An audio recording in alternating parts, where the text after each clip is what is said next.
Bonjour et bienvenue sur cette vidéo. Aujourd'hui, je vais installer un Windows 11 tout à fait classique, c'est-à-dire complet, sur mon bon vieux PC Dell à base de i5. Et on va voir si on arrive à faire aussi bien que Windows 11 Tiny en lançant quelques logiciels d'optimisation. Donc on commence déjà. Hop, je boot sur ma clé USB.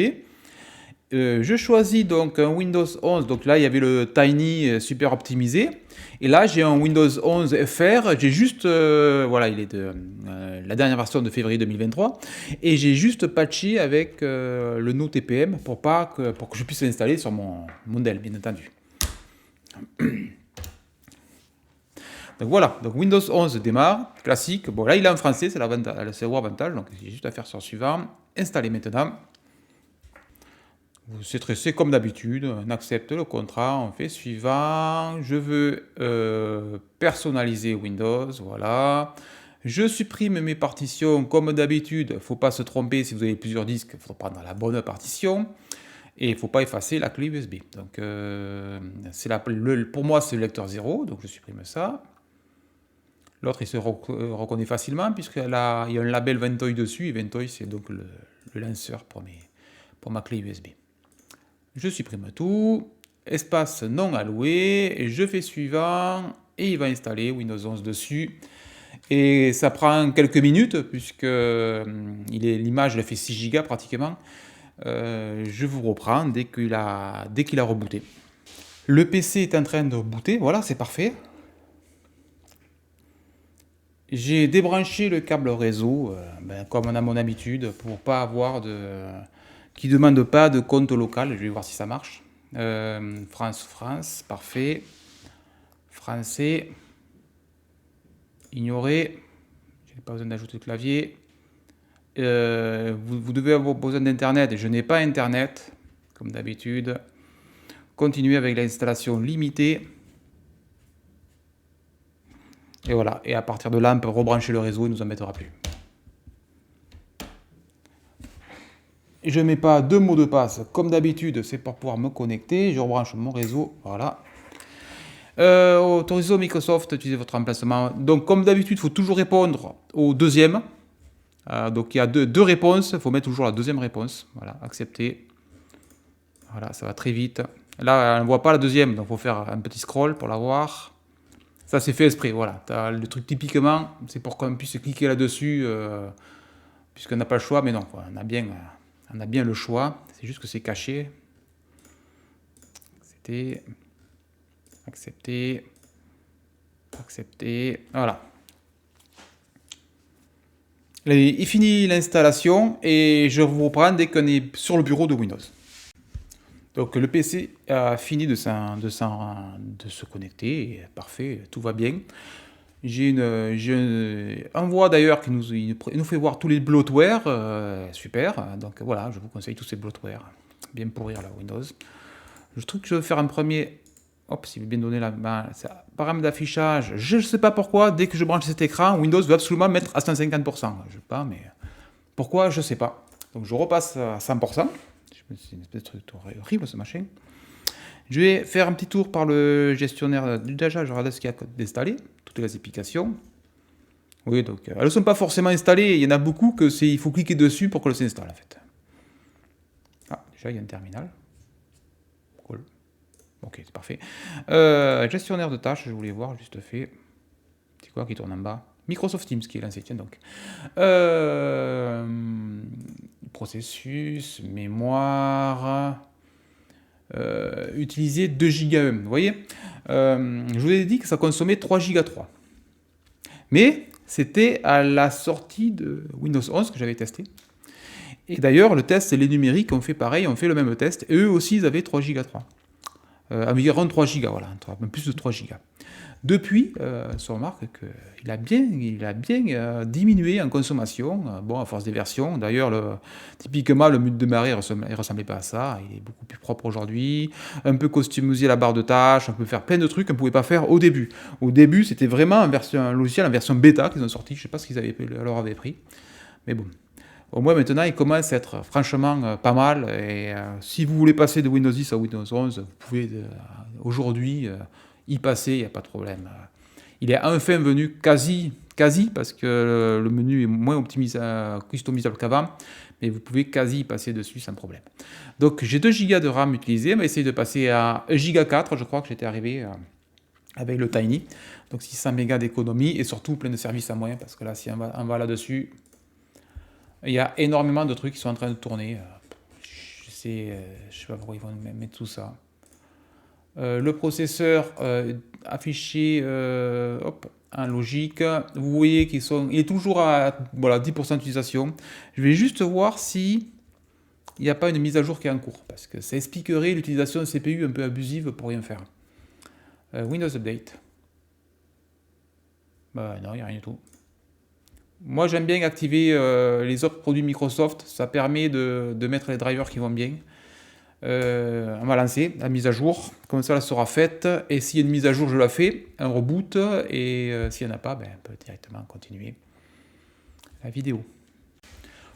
Il y avait bien des mises à jour en cours et je l'ai fini, donc on revient sur le gestionnaire de tâches. Il est toujours à 10% d'utilisation, donc en gros Windows 11 me consomme, le PC n'est pas puissant, je vous rappelle la puissance, ah ça y est, il vient de baisser, 1%, ça va, c'est raisonnable. Je vous rappelle le PC quand même. Donc c'est toujours le bon vieux i5 4430 3 GHz. Certifié pas du tout compatible Windows 11. Je vous rappelle, normalement Microsoft dit que c'est pas utilisable un PC comme ça sur Windows 11. Donc s'ils le disent, on peut bien les croire. Donc ce que je vais faire, je vais lancer PowerShell. Voilà, PowerShell, bouton droit, exécuter en tant qu'administrateur. Oui. C'est pas vraiment ce que je voulais lancer. Ça, c'est les habitudes de Windows 10, c'est pas bien grave. C'est un truc avec des bugs. C'est pas grave, ça marche quand même, mais bon, ça n'empêchera pas. Vous voyez, toutes les commandes sur la droite, c'est un truc, c'est... Le terminal, je m'en suffis. Je vais lancer le terminal pour voir. Il est où mon terminal? Voilà, c'est le nouveau terminal. Donc normalement, exécuter en tant qu'administrateur. Oui, bouton droit, toujours. Et là, je suis bien en PowerShell et c'est ça que je voulais lancer à la base, et pas l'autre. Hop, ça c'est l'habitude de Windows 10. Je mets un peu d'écran pour que vous y voyez quelque chose. Et je tape. Je vais commencer par le premier logiciel. Certes, il faut l'exécuter en ligne de commande. Elle est toute simple, en ligne de commande. Mais pas forcément en ligne de commande, on peut le télécharger. Mais l'avantage, c'est que il est en anglais, mais c'est le plus simple qui est parce que c'est vraiment des gros boutons et 3 clics de souris. C'est celui que j'utilise tout le temps. I, W, R, espace, tiré. Moi, je tape, mais... Tool. Windows Power Tool. Workers.dev pipe IEX.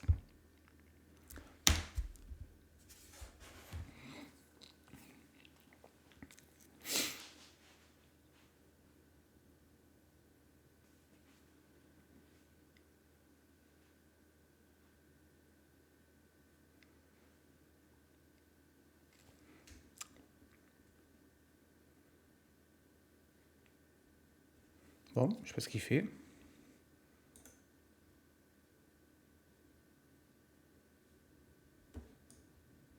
Ah ben, je sais pas ce que je fais. En fait, j'attendais bêtement, il est derrière. Voilà, donc truc à petit piège. J'ai bien fait de vérifier. Donc voilà. Donc le tout, je vous l'ai déjà présenté, donc je ne vais pas le représenter là. Mais voilà, il est en anglais peut-être, mais en quelques lignes, en quelques clics, on peut tout faire. Donc le premier truc qu'on va faire, c'est Optimize. Un clic sur Optimize, c'est le bouton qui est là. Il va prendre un petit backup au tout début pour éviter de, si ça s'est tout cassé, voilà, on peut démarrer en mode safe et restaurer cette image. Et voilà, donc il est parti. Il désactive les services qui servent à rien. Là, c'était le premier clic. Voilà. Clique sur Optimize. Suivant, remove sélection. Enlever le bloatware. Voilà, un clic dessus.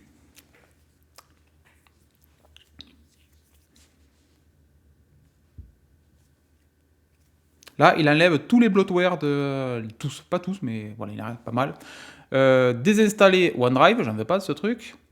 Oui, je suis sûr. Là, c'est un peu plus long, vous allez voir. Il n'y a que Teams que je me demande s'il sera toujours là ou pas. On verra, mais au reboot. Sachant que j'en veux pas de Teams.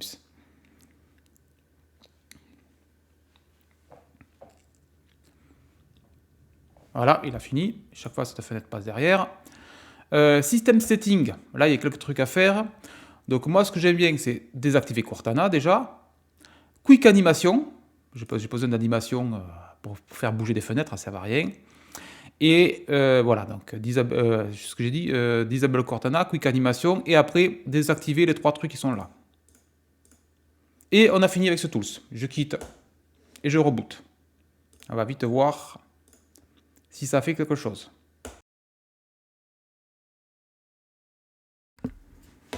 Le PC vient de finir de rebooter, donc on avait un était à 2 Go de RAM précédemment. Gestionnaire de tâches. On lance direct, hop. Ça, on a gagné déjà 400 mégas de RAM. C'est beaucoup.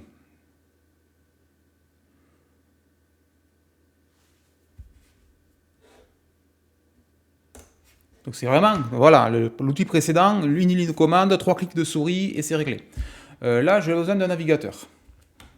Non, je veux pas toute cette...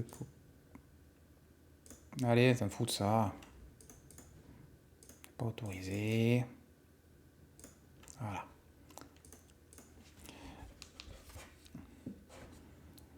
On va sur Elzerg. Voilà, il connaît Optimizer GitHub. Sur la page qui est là. Là, c'est le deuxième tools qui n'est pas très compliqué en soi. Et il a le gros mérite d'être en français. Donc, je suis déjà... Bah, voilà, c'est parfait. Optimizer 4.19, le dernier, qui est sorti le 18 février. Donc, je télécharge le .exe. Et j'ouvre le fichier. Donc, c'est un petit tools.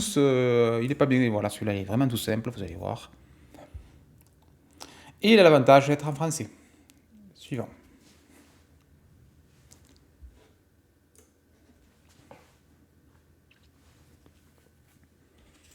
Voilà, là, c'est 2 tools qui sont très simples. Et voilà. Donc, on arrive sur cette page. Pour chaque voilà, sélecteur, vous voyez, on peut cliquer là-dessus. Mais pour chaque sélecteur, on clique dessus et on a en français ce que ça fait.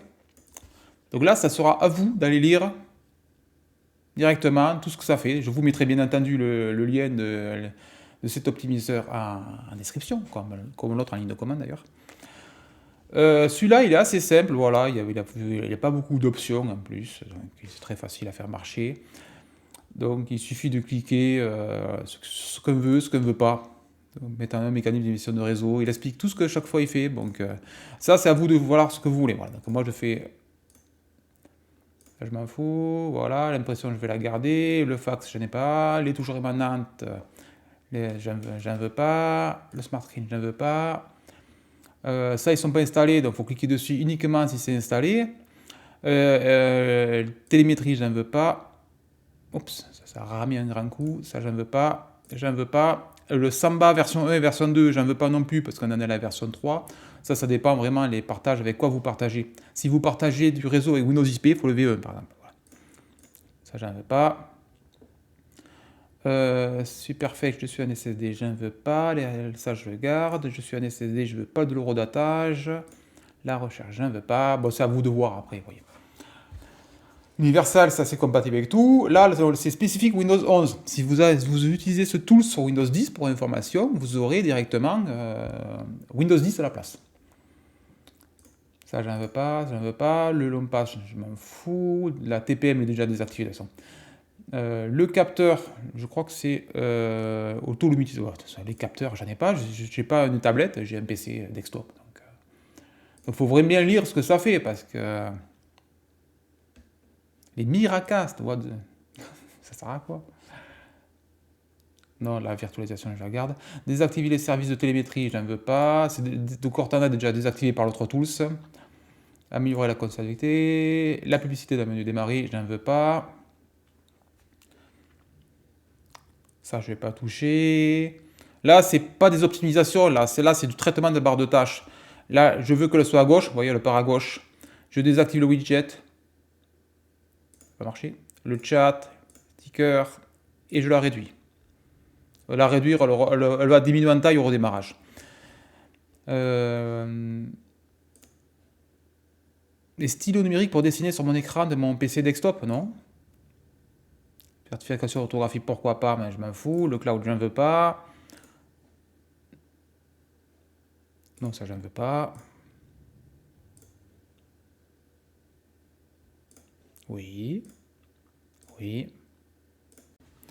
Donc, après reboot du deuxième logiciel d'optimisation, gestionnaire de tâches, toujours. Plein écran. Mémoire. Bon, 1 Go 6, elle n'a pas bougé. Est-ce que mon Teams c'est bien barré? Oui, Teams c'est bien barré, c'est la bonne nouvelle. Et ma barre de tâches est passée à toute petite, comme vous pouvez voir. Allez, on passe au dernier logiciel d'optimisation. Celui-là, autant les deux autres, vous pouvez les prendre sans risque, autant celui-là, attention à ce que vous faites. C'est W10 Privacy. Il est compatible avec... il est qu'en anglais, de mémoire. Je vais juste English, voilà, je fais télécharger, download, j'ouvre le fichier, le répertoire, et je double-clique sur le .exe. Attention, ce logiciel est extrêmement complet, extrêmement puissant, mais extrêmement, on peut tout casser. Donc attention à ce qu'on fait. Donc il est qu'en allemand et en anglais. Je me demande s'il n'est pas en français une fois qu'on a démarré. On va voir ça. Voilà, je quitte tout ça. Et là, il a dû apparaître tout en haut dans l'application. Tout en haut, tout en bas. Il est là. Bouton droit, plus, exécuter en tant qu'administrateur. Et j'ai ma carte son qui n'est pas démarrée. Pourquoi? Hop. C'est ça que je veux. Et on a vu ma carte d'acquisition vidéo de chez Razer. De capture vision, oui. Carte d'acquisition vidéo d'ailleurs que j'ai remplacé mon ancienne qui était de chez AliExpress à 15 balles et qui avait des gros problèmes quand je capturais le bureau en fait. Elle marchait bien pour les jeux, mais dès que je capturais le bureau, le sautait des sections complètes d'images, le désynchronisait. Bon là je fais non. Il est bien en français, voilà, une fois qu'on a démarré, il est en français, bon, c'est assez rigolo, vu que tout l'installeur est en anglais. Voilà, donc ça, ce logiciel est extrêmement puissant. Regardez tout ce qu'on peut faire. Il y a énormément de sélecteurs. Le problème, c'est qu'on peut tout péter. En vert, ceux qui conseillent. En jaune, c'est risqué. En rouge, il faut éviter. D'ailleurs, ce qui est marqué en bas, un réglage recommencé, presque aucun effet secondaire. Voilà. Donc les verts, normalement, c'est bon. Les jaunes, c'est moyen. On a déjà lancé 2 logiciels précédents. C'est pour ça qu'il y a plein de cases de précochés. Mais il en manque. Oui, il y a plein de cases, là il n'y en a aucune de cochée. Il y a plein de cases, voilà, de recherche qui est tout bon coché. Voilà, ça c'est les logiciels précédents qui ont précoché des trucs. Voilà, celui-là c'est vraiment le plus complet. À la limite, vous n'avez pas besoin des précédents, vous commencez par W10 Privacy et vous pouvez tout faire avec. Bon là c'est pas très compliqué, c'est comme l'autre, voilà, vous mettez par-dessus et ça dit ce que ça fait. Donc là, on peut cocher les cases vertes.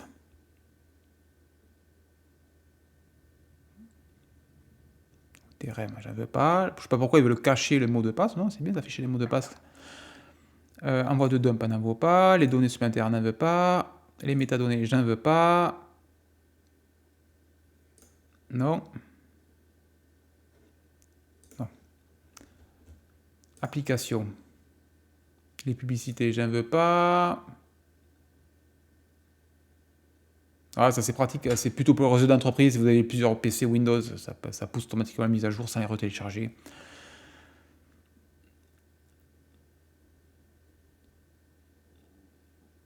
Bon après voilà, il faut lire ce qui a marqué. Bon là c'est pas très, les applis c'est pas trop. Bon faut aller lire ce que ça fait exactement. Mais moi c'était vie privée, télémétrie un peu coché celle d'en bas. Recherche c'est bon. Non. Les services, voilà ce qui est intéressant.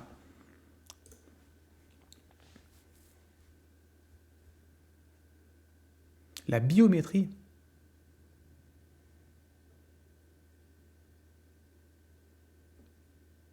Ouais, ben la biométrie, j'en ai pas parce que j'ai un desktop, mais bon.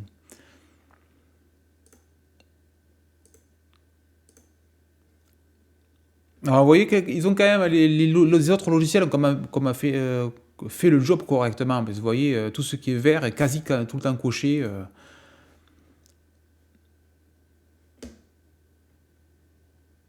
Donc là, on peut aller encore plus loin. Mais franchement, les deux autres logiciels ont fait le job. Même le premier, je pense, parce que le premier est déjà pas mal.